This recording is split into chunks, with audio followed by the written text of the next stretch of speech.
Hey everyone, and welcome to this explainer. You've probably experienced this exact scene countless times. You're walking down the street, you happen to look up, and there they are, a whole row of birds, just casually hanging out right on top of a high-voltage power line, singing away, completely unharmed.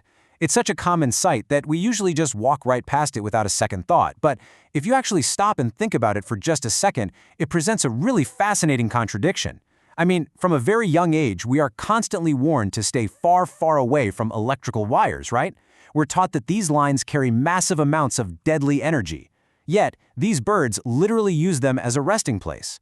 So how is it that they are perfectly fine while we're told that a downed wire is a lethal hazard?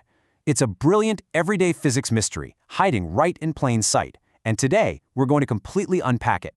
This brings us to the central question we have to ask. How exactly do birds survive on power lines? It's a question that kind of challenges our basic understanding of danger. Are birds secretly made of rubber? Do they have some sort of magical biological shield? Well, as we're about to uncover, the answer has absolutely nothing to do with the bird's biology and literally everything to do with the invisible, fundamental rules of how electricity behaves in the physical world. So let's explore the hidden mechanics that make this awesome survival trick possible. Okay, let's dive into Section 1. The mechanics, how electricity flows. To understand this, we need to know the golden rule of electricity, and it's actually pretty simple. Electricity always takes the easiest path from a higher electrical potential or voltage down to a lower one. You can almost personify it, really. Electricity is fundamentally lazy. It's always looking for the path of least resistance to get from a state of high energy down to a state of lower energy. If there's no lower voltage destination for it to reach, or if the path to get there is just too difficult, the electrical current just won't travel that way. It absolutely needs a reason to move, and that reason is a difference in voltage. Now picture a pigeon landing squarely on a single continuous power line. Because both of the bird's feet are touching the exact same wire, they are at exactly the same electrical voltage. There's no higher voltage on the left foot and lower voltage on the right foot. They are completely 100% equal. Think of it kind of like a perfectly flat road. Because there is absolutely no difference in voltage between its 2 feet, the electricity doesn't have that hill it needs to flow down. Think about the choices the electricity has to make in this scenario.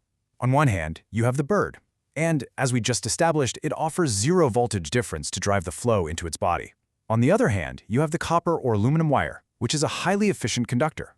Faced with that choice, the electricity ignores the bird entirely, stubbornly continuing down its path of least resistance.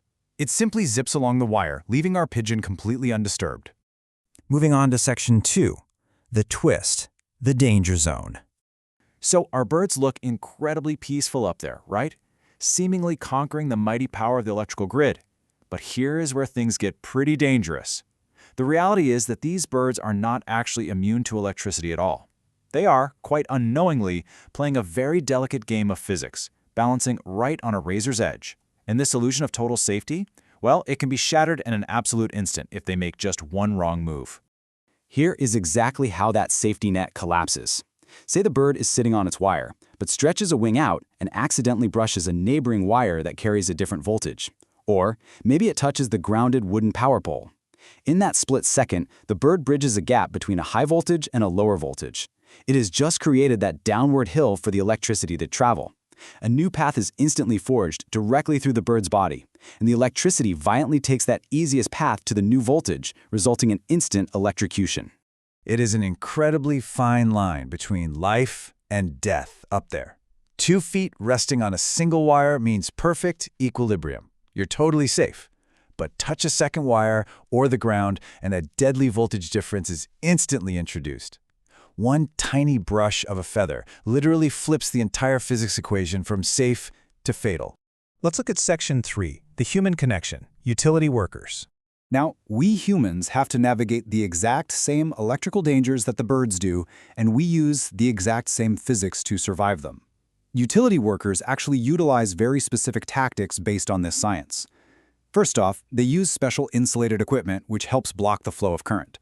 But more importantly, just like a bird needing to avoid a second wire, utility workers carefully avoid creating a path between themselves and the ground. If a worker touches a live wire and the ground at the exact same time, they introduce that deadly voltage difference, and the electricity will immediately flow right through them to reach the earth.